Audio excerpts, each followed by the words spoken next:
आप सभी को जय मसीह की। प्रभु आप सभी को बहुत आशीष दे। इन सभी बातों को जानना एक मसीह भाई बहन के लिए बहुत ज़रूरी है, क्योंकि जब तक ये बातें हमारे जीवन में नहीं होगी, जब तक हम समझ नहीं पाएंगे, जान नहीं पाएंगे कि हमें कैसे क्या करना है। सबसे पहली बात, अगर हमें शैतान को हराना है, अगर हमें समस्याओं को, दुष्टात्मा को, इन बुराइयों को, आपको पता है शैतान की ताकतें किस किस तरीके से काम करती है, पहले आपको ये जानना होगा किस किस तरीके से काम करती है। मैं एक बार आपको फिर से बता देता हूँ। दुख के रूप में, तकलीफ के रूप में, बिन वजह कोई ऑपरेशंस और पथरी, थायराइड, कैंसर, गठिया, ये दुष्ट आत्माओं की तरफ से रोग होते हैं। ये रोग लगते हैं अनाज्ञाकारिता के कारण, ध्यान रखना।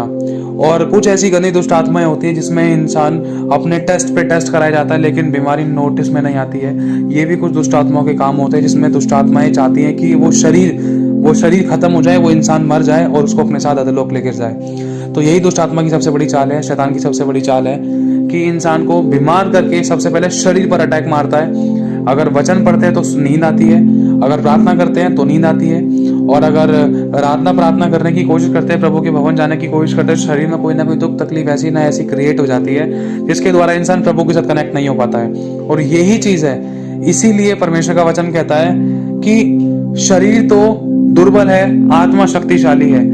आत्मा शरीर के विरोध में काम करता है और शरीर आत्मा के विरोध में काम करता है, ध्यान रखना। क्योंकि शरीर चाहता है आराम, शरीर चाहता है अच्छी अच्छी फैसिलिटीज मिले, अच्छा खाना पीना मिले और बाकी आराम से बैठकर खाए पिए, आराम करे, एंजॉयमेंट करे। लेकिन आत्मा चाहता है कि अपने शरीर पर कंट्रोल हो और आत्मा में प्रार्थना करें, वचन पढ़ें, आराधना करें, प्रभु के भवन में जाएं, सुसमाचार सुनाएं। आत्मा चाहता है, हमारा मन, मतलब हमारे मन में बार बार आता है कि हम बहुत ऐसे प्रभु की गहराई में जाएं, आराधना प्रार्थना करें। मतलब और भी बहुत सी बातें हैं प्रभु की पवित्रता, सच्चाई, खराई को लेकर, ये आत्मा की बातें हैं। लेकिन शरीर इनके विरोध में काम करता है। शरीर चाहता है कि सो लूं, आराधना बाद में कर लूं, प्रार्थना बाद में कर लूं। ये सारी बातें शरीर की तरफ से होती हैं। और शैतान सबसे बड़ी चाल यही क्रिएट करता है, इंसान को या तो थका देता है, या टेंशन, चिंता, परेशानी में, या दुख विपत्ति में डाल देता है कि इंसान सोच ही नहीं पाता है कि मुझे प्रभु को समय देना है। अगर सोचता है तो दे नहीं पाता है, अगर देने की कोशिश करता है तो शरीर में कहीं ना कहीं ऐसी दुख, तकलीफ या बीमारी या समस्या डाल देता है जिसके कारण इंसान कनेक्ट नहीं हो पाता है। अगर कनेक्ट हो भी जाता है तो उसमें कोई ना कोई ऐसी सिचुएशन क्रिएट हो जाती है कि ज्यादा देर तक हम नहीं बैठ पाते हैं, ध्यान रखना।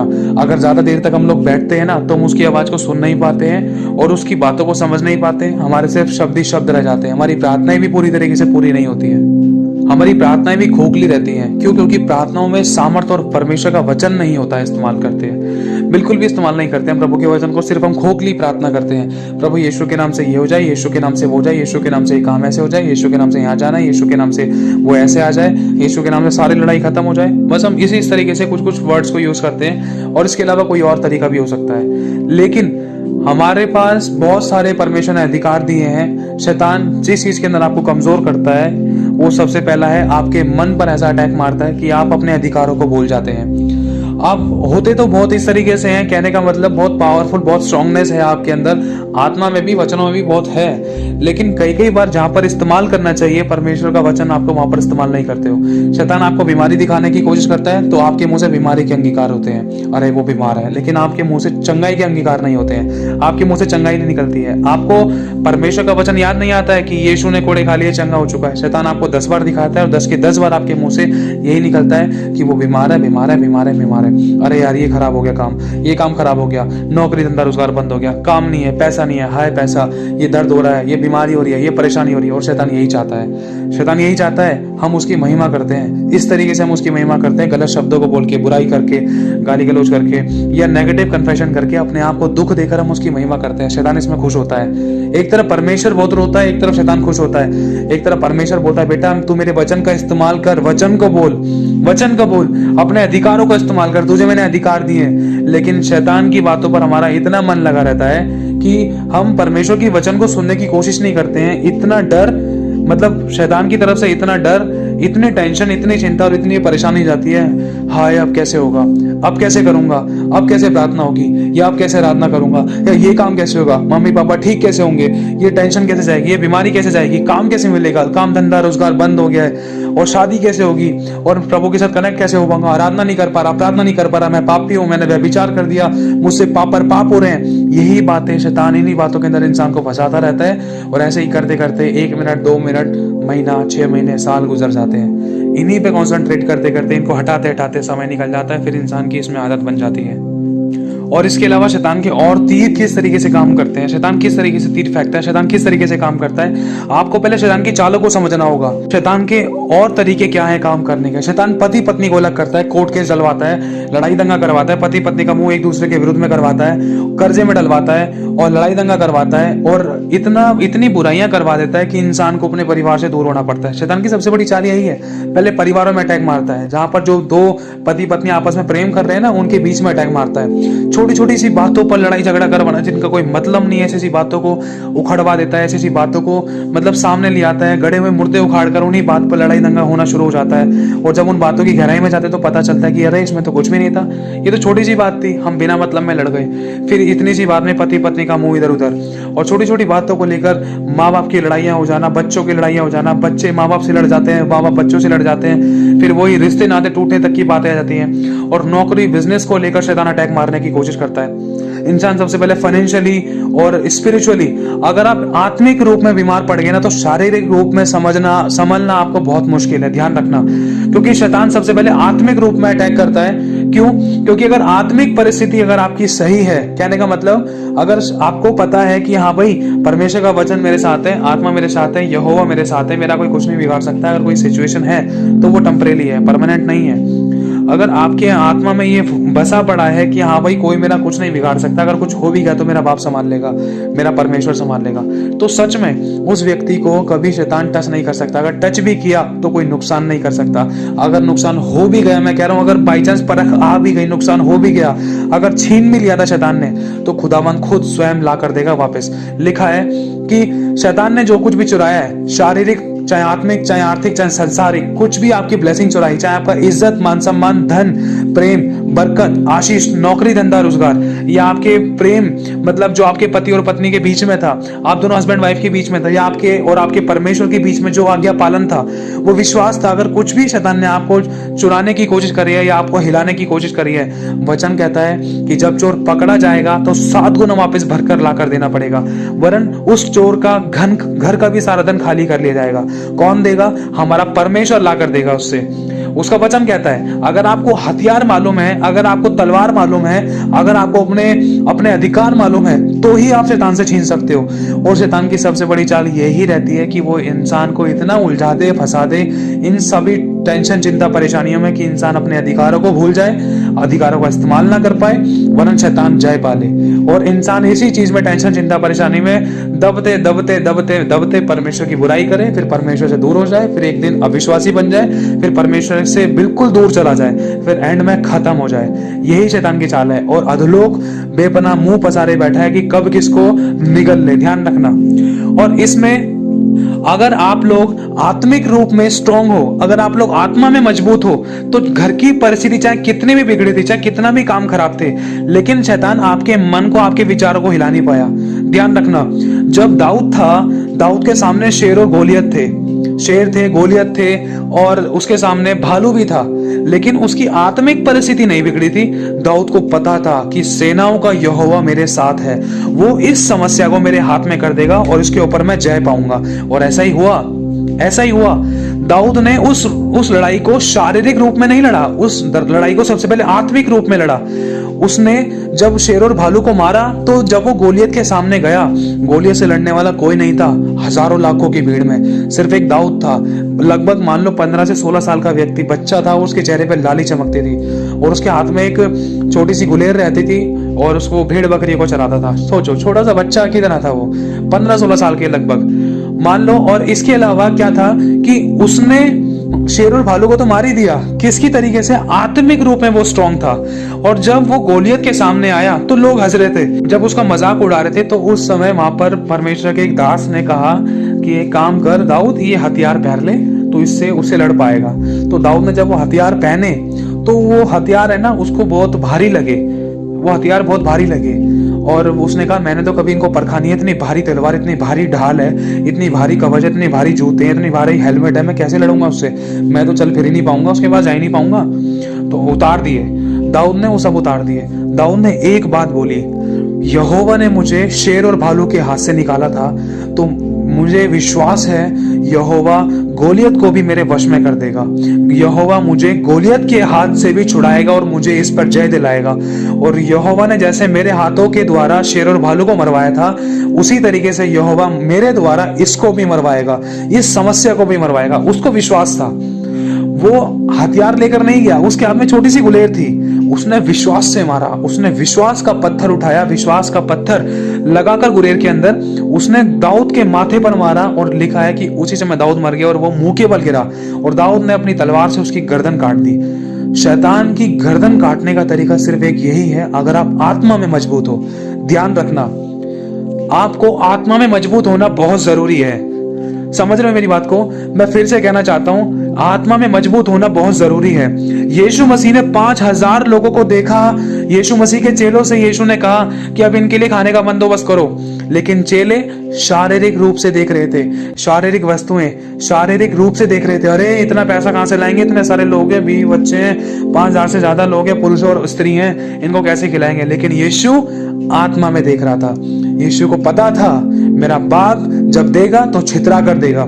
यीशु को विश्वास था। क्यों? क्योंकि परमेश्वर ने मूसा के समय में मन्ना बरसाया था, 25 लाख से ज्यादा लोगों को भोजन खिलाया था जंगल के अंदर। यीशु जानता था, यीशु ने विश्वास से काम किया। और वहां पर क्या हुआ, एक बच्चे के पास 5 रोटी और 2 मछली आई। यीशु ने कहा लाओ मेरे को दे दो।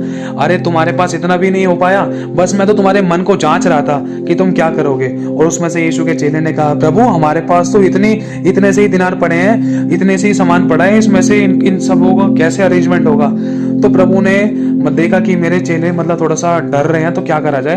तो प्रभु ने कहा चलो उस बच्चे को मेरे पास ले आओ जिसके पास 5 रोटी 2 मछलियां हैं। तो उसी तरीके से जैसे प्रभु ने हाथ में ली, उनको ऊपर उठा के कहा पिता मैं तेरा धन्यवाद करता हूँ, सृष्टि के मालिक जो तूने दिया उसका धन्यवाद। और उसके बाद जब प्रभु यीशु मसीह ने वो टोकरा दिखाया तो उसमें बहुत सारी रोटी और मछलियां थी। जैसे यीशु उनको देते जा रहा है वैसे ही वो बढ़ती जा रही। और यीशु मसीह ने छितरा कर माटी और चेलों ने छितरा कर माटी। चेले हैरान हो गए। क्यों? क्योंकि यीशु मसीह आत्मा में देख रहा था। जब लाजर मर गया था तो यीशु मसीह ने जब उस समय जब वो लाजर के सामने था, कहने का मतलब जब लाजर कब्र के अंदर है और यीशु कब्र के बाहर खड़ा हुआ है, लाजर अंदर कब्र के अंदर मरा पड़ा है और सड़ी हुई है उसकी लाश, तो यीशु उस शारीरिक रूप को नहीं देख रहा था। जिस तरीके से वो लोग देख रहे थे ना, उस तरीके से यीशु नहीं देख रहा था। वो लोग किस तरीके से देख रहे थे, अरे लाजर तो मर गया, उसमें से बदबू आ रही होगी। इंसान है ना, सिर्फ शारीरिक रूप देखता है। इसी तरीके से शैतान आपको डराने की कोशिश करता है। अरे आपके पास जॉब नहीं है, अब क्या होगा फ्यूचर में। अरे तेरे पास काम नहीं है, तेरे पास पैसा नहीं, देख तेरा पैसा वहां फंसा है, तेरा पैसा यहाँ फंसा है, तेरा लोन कैसे निकलेगा, तेरा मकान तेरा कैसा खुद का होगा, क्या तेरा मकान तेरे कब्जे में आएगा, क्या तू किसी को देने वाला बनेगा, क्या तू किसी का उधार चुका पाएगा।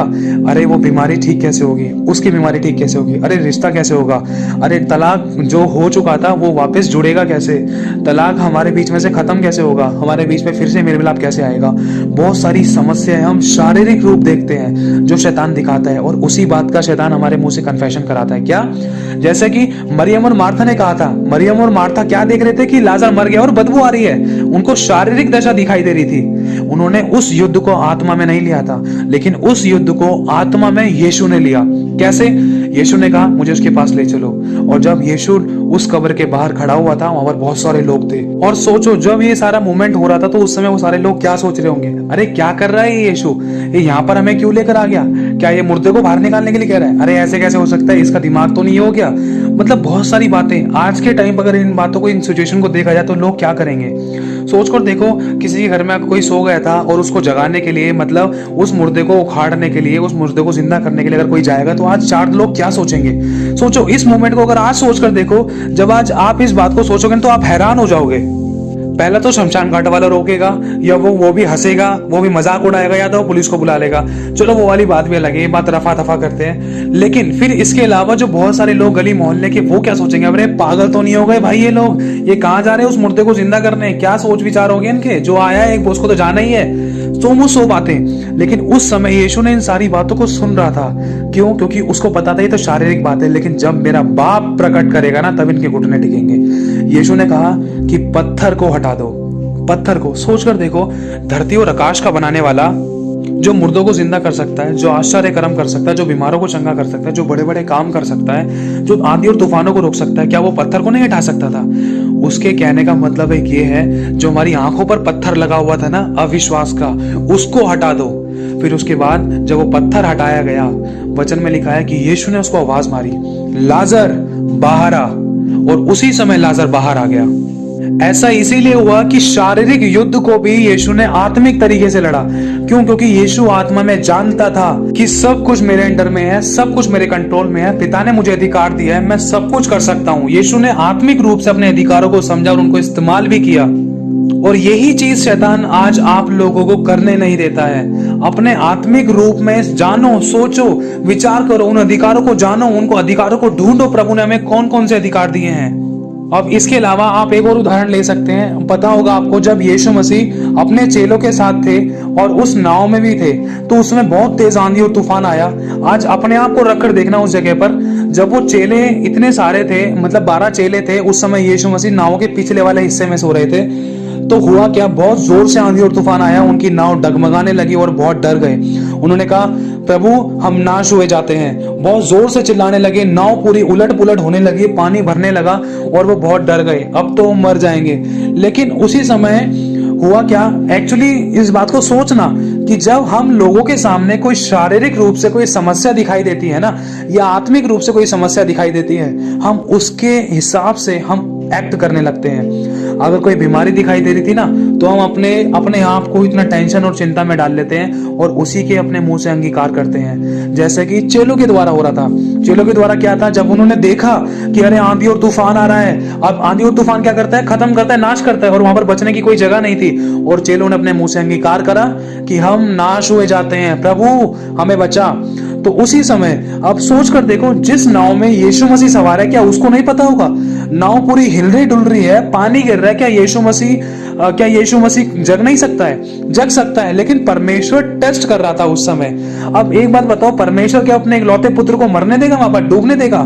लेकिन कभी कभी हम यीशु मसीह पर विश्वास करते हैं, फिर भी हमारा मन ऐसा डावाडोल हो जाता है। हमें पता है कि यीशु मसीह हमारी नाव के अंदर है, लेकिन कभी कभी हम समस्या को देखकर समस्या के गीत गाते हैं ना, इसलिए वो समस्या हम पर हावी हो जाती है। ध्यान रखना। लेकिन अगर हम समस्या को डांटेंगे, जैसे यीशु ने उस आंधी और तूफान को डांटा और चेलों से कहा, हे अल्प विश्वासी, तुम्हारा विश्वास कहाँ रहा?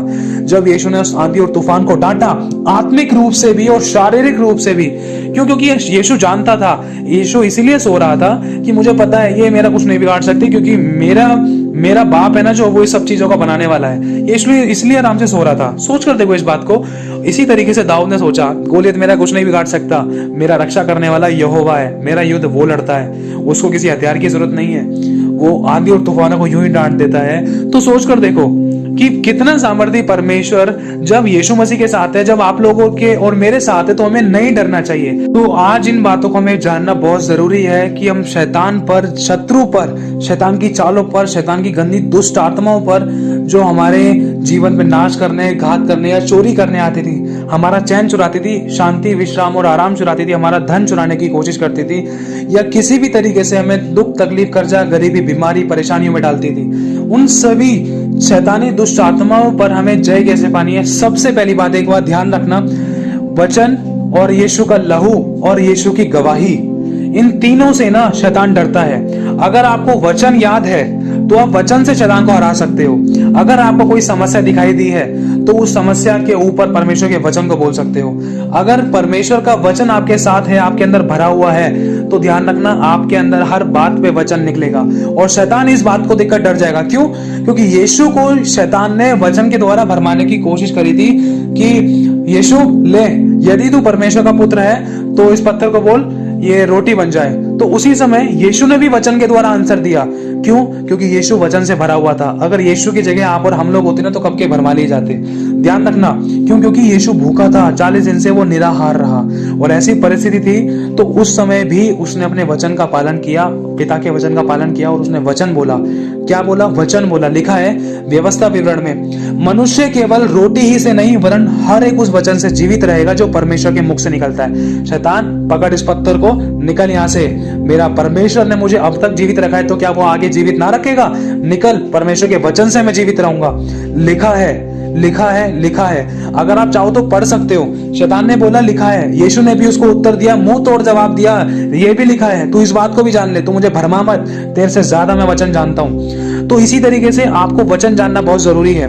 अगर शैतान आपको घटी का माहौल दिखाता है, या आपके पास पैसे नहीं है, या धन नहीं है, रोजगार नहीं है, तो उसी समय यीशु से अपने पापों की क्षमा मांगकर आप अंगीकार करो, प्रभु तेरा वचन कहता है कि यहोवा मेरा चरवाहा है, मुझे कुछ घटी ना होगी। अंगीकार करते रहो, जब तक अंगीकार करो जब तक आपको ब्लेसिंग नहीं मिल जाती, जब तक अंगीकार करो जब तक आपके पास डिवाइन हेल्पर्स नहीं आ जाते।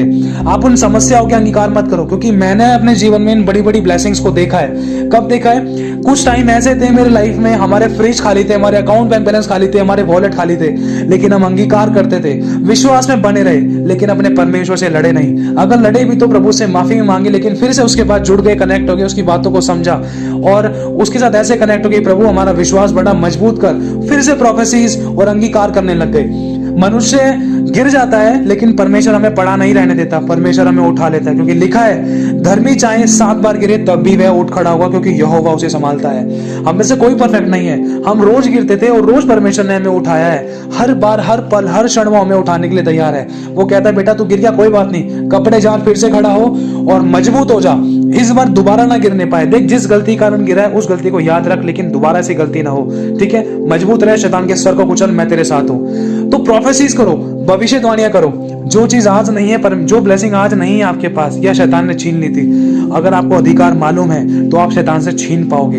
लिखा है कि जब चोर पकड़ा जाएगा तो 7 गुना वापस भरकर लाकर देना पड़ेगा उसको, वरन उसके घर का भी सारा धन खाली कर लिया जाएगा। आप इस वचन को बोलो, शैतान से छीनो।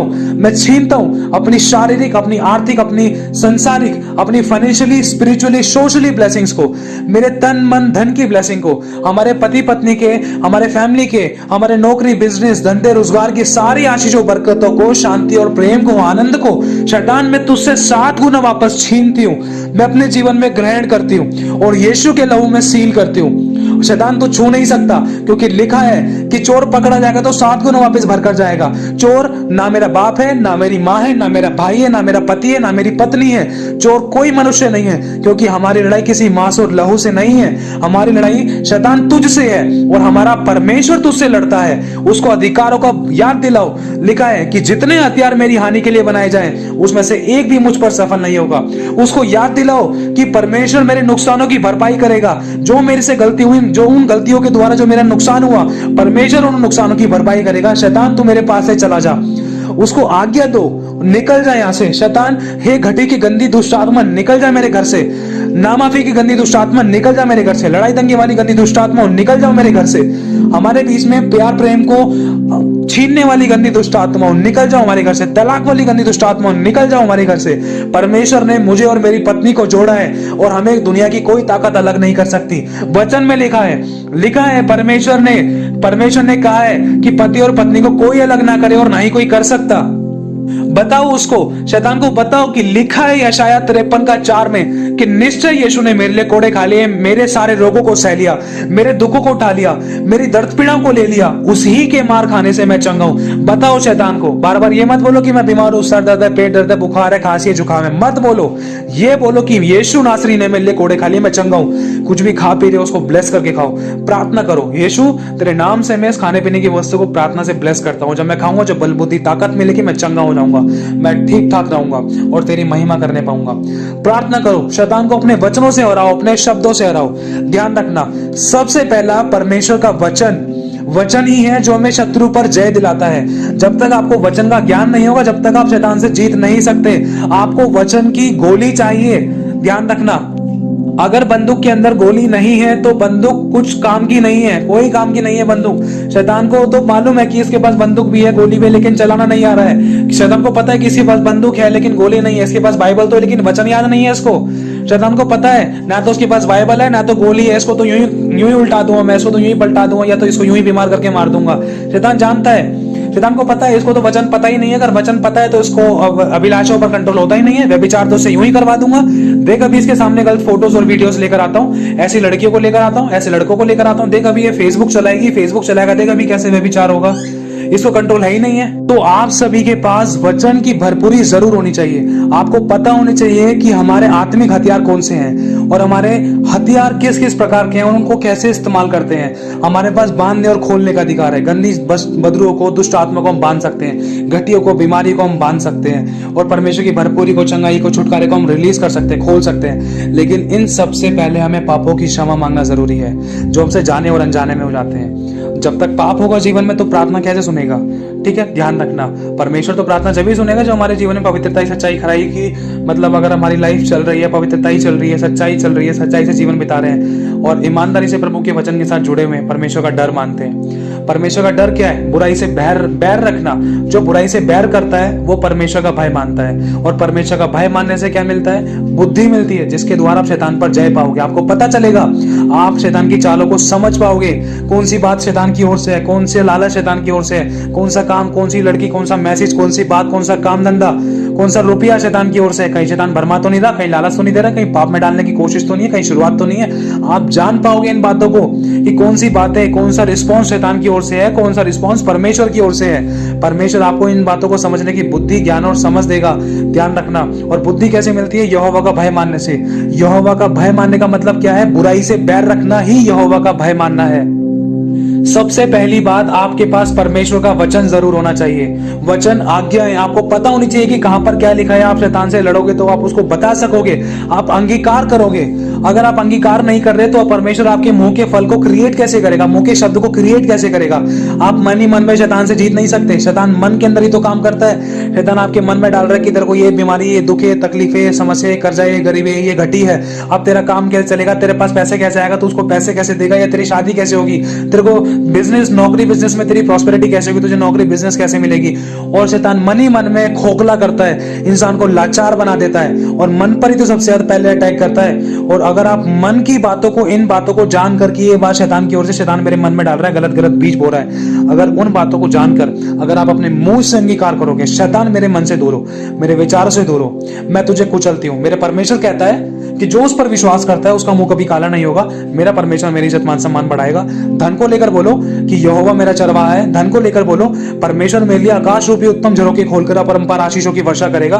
धन के बारे में बोलो, अगर शैतान धन को लेकर डराता है मन में, तो आप पॉजिटिव कन्फेशन करो, अच्छे सकारात्मक शब्दों को बोलो कि परमेश्वर का वचन कहता है मैं उस पर विश्वास करता हूं तो परमेश्वर मुझे बहुतेरी जाति को उधार देने वाला बनाएगा। शैतान तू चुप हो जा, मेरे मन में ऐसी बातें मत डाल। मैं कंगाल नहीं रहूंगा क्योंकि यीशु मेरे लिए कंगाल हो गया ताकि मैं धनी हो जाऊं। शैतान डालता ही, देख तू बीमार है, तेरे को ये रोग है, लेकिन आप अपने मुंह से कन्फेशन करो किस बात का? वचन का। शैतान तू चुप हो जा, मैं बीमार नहीं हूं, मैं यीशु के नाम से चंगा हूं, मुझे कुछ नहीं होगा। चाहे कोई वीडियो हो, चाहे कोई बात हो, चाहे किसी की कोई कन्फेशन हो, चाहे किसी की गलत बातें हो, चाहे कोई डरा रहा हो आपको, कोई कितना भी कह दे, चाहे वीडियो के द्वारा आपके मन में डर आए, किसी भी गलत और गंदी वीडियो के द्वारा या मार्केट वाली वीडियो के द्वारा, किसी बीमारी वाली वीडियो के द्वारा आपके मन में डर आए कि अब ये बीमारी वो बीमारी, लेकिन इन बातों को आपको नो करना है। आपको सिर्फ वचन को देखना है क्योंकि यीशु का लहू आपकी गवाही देता है कि बेटे तेरे लिए मैंने कोड़े खा लिए, तू चंगा हो जाए। तेरे लिए मैंने सर पे कांटों का ताज पहले ताकि तेरी इज्जत मान सम्मान बढ़े। तेरे लिए मैंने अपने पैरों पे कीले ठुकवा ली ताकि तेरे कदम मुबारक हो जाएं, जहां तू जाए तेरे कदम ब्लेसेड हो जाएं। बेटा तेरे लिए मैंने अपने हाथ पैरों पे कीले ठुकवा लिए, हाथों पे कीले ठुकवा लिए ताकि तेरे हाथ के काम सफल हो। आज से तू मिट्टी को हाथ लगाएगा वो सोना बनेगी। कब बनेगी? जब आपका विश्वास इन बातों पर होगा। किस बात पर? अगर आप आज्ञाओं पर विश्वास करके और उसको कन्फेस करोगे। ध्यान रखना, परमेश्वर का वचन हमारे लिए तलवार है। आत्मा की तलवार परमेश्वर का वचन है। आत्मा की तलवार से शैतान को आप नष्ट कर सकते हो। वो जान पाएगा, अरे यार ये तो बार बार वचन बोल रहा है, इसको तो वचन का ज्ञान हो गया, इसको तो लड़ना आ गया यार, अब मैं क्या करूं उसके जीवन में। थोड़ा वो डरेगा। जितना आप युद्ध में और मजबूत होते जाओगे, जितना आप उसको और जवाब दोगे, क्योंकि अब मैंने अपनी लाइफ में इस चीज को नोटिस किया है, मैंने इस बात को नोटिस किया कि मैं शैतान पर हावी हो जाता हूं। मैंने इस चीज को नोटिस किया, जब मैं युद्ध लड़ता हूं परमेश्वर के वचनों के द्वारा, तो मुझे ऐसा लगता है कि परमेश्वर मुझे और ऊंचा कर रहा है, मुझे और चौड़ा कर रहा है, मुझे इतना जयवंत कर रहा है कि शैतान तो डर रहा है, मेरे पैर को नीचे आ रहा है, कहां पर है और भाग रहा है। मैं उसको बांध रहा हूं और जला रहा हूं और नष्ट कर रहा हूं। परमेश्वर के, इजराइल के रथों के सवारों के अग्नि में तलवारें और युद्ध के दूत मेरे चारों तरफ आ गए हैं। मैं समझता हूं इन बातों को मैंने महसूस किया है अपनी लाइफ में। जब तक आप परमेश्वर के वचन को इस्तेमाल नहीं करोगे तब तक आप शैतान पर जय नहीं पा सकते, प्रबल नहीं हो सकते। लिखा है कि परमेश्वर का वचन हर एक दो धारी तलवार से भी ज्यादा चौका है, जो हर एक गांठ गांठ, गुदे गुदे, मांस मांस, हड्डी हड्डी को आर पार छेद कर मन की भावना को जांचता है और चंगा करता है। जहां डॉक्टर नहीं जा सकता ना, वहां पर वचन जाकर काम करता है। वचन 7 समुद्र पार जाकर काम करता है। ऐसे लोगों के लिए प्रार्थना हुई जिनको कभी देखा नहीं है, उनके जीवन में काम हुए। कैसे? वचन से। क्या डॉक्टर कर सकता है? डॉक्टर तो मुंह के सामने पेशेंट है, उसके लिए भी कह देता है भाई हमारे बस की नहीं, ले जाओ, अब तो दुआ प्रार्थना करो। तो वही दुआ प्रार्थना आपको वचन के साथ करनी है। उस वचन की सामर्थ्य से ही शैतान डरेगा। ध्यान रखना, सबसे पहला वचन। और दूसरी बात, आपको गवाही देनी है। गवाही के द्वारा आप शैतान पर जय पा सकते हो, शत्रु को हरा सकते हो। गवाही क्या है?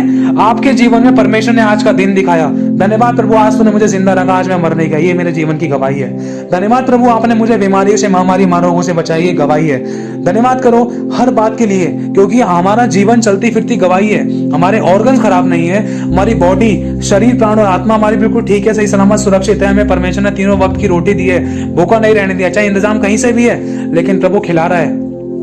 हमारी गिनती मुर्दों में नहीं है, ये हमारे लिए गवाही है। हमारी गिनती उन हॉस्पिटल के लोगों में नहीं है, ये हमारी गवाही है। हम पागल, मेंटल और बेड पर पड़े हुए एक बीमार व्यक्ति की तरह नहीं है, ये हमारी गवाही है। इस बात का ध्यान रखो। और भी बहुत सारी गवाहियां हैं कि हमारे पास काम नहीं था, प्रभु ने काम दिया। हमारे पास ये समस्या थी, प्रभु ने उन समस्याओं से आजाद किया। और पहले हमारे पास ये नहीं था, ब्लेसिंग्स नहीं थी, चंगाई नहीं थी, छुटकारा नहीं था, पहले परमेश्वर ने बचाया। तो विश्वास से बोलो, आज भी बचाएगा। गवाहियां दो, अपने मुंह से कन्फेस करो, हाँ प्रभु तूने पहले चंगा किया था, आज भी करेगा। चाहे तुम्हारा खांसी जुकाम ही ठीक किया प्रभु ने, लेकिन उस बात की भी गवाही दो। अपने मन में नहीं, मुंह से अंगीकार करके गवाही दो। प्रभु को बताओ, प्रभु तूने मुझे पहले चंगा किया था, आज भी तूने मुझे चंगा करेगा, मैं विश्वास करता हूं, धन्यवाद। आपकी गवाही दूत सुनेंगे, आपकी गवाही पत्थर सुनेगा। ध्यान रखना, क्योंकि गवाही के द्वारा आप शैतान पर जय पाओगे। जब आप गवाही दोगे ना, तो शैतान जलेगा, क्योंकि यीशु के लहू के द्वारा, वचन के द्वारा और यीशु की गवाही के द्वारा जब हम अपने मुंह से देते हैं, इसी के द्वारा हम शैतान पर जय पाते हैं। और तीसरा, ध्यान रखना, दूसरा तो बता दिया गवाही, पहला है वचन। वचन का हथियार किस तरीके से इस्तेमाल करना है। और दूसरा अपना गवाही। और तीसरा है यीशु का लहू। जहां यीशु का लहू लगता है, वहां से अलाय बलाय लांघे जाती हैं। यीशु के लहू को इस्तेमाल करो। यीशु के लहू को अपने शरीर, प्राण और आत्मा पे, मन, विचारों पर, अपने शब्दों पर, अपने खत्तों पर, अपने नौकरी, बिजनेस पर लगाओ। अपने आत्मा में, प्रार्थना में लगाओ। मतलब आत्मा में प्रार्थना करो, जब उस समय यीशु मसीह के लहू को जगह जगह लगाओ। कैसे लगाना है? जैसे कि मैं प्रार्थना कर रहा हूं, प्रभु यीशु मसीह, मैं आपसे प्रार्थना करता हूं, यीशु मसीह आपका लहू मैं अपने खत्तों पर लगाता हूं, अपने अकाउंट बैंक बैलेंस पर लगाता हूं। यीशु मसीह आपके लहू में मैं अपने शरीर के सभी अंगों को सील कर देता हूं। यीशु मसीह आपके लहू से मैं अपने बेटे को और अपनी पत्नी को, अपने माता पिता को यीशु आपके लहू में सील कर देता हूं। कोई महामारी, रोग, हमारे विपत्ति हमारे पास नहीं आ सकती। कोई दुख विपत्ति हमारे डेरे के निकट नहीं आ सकती।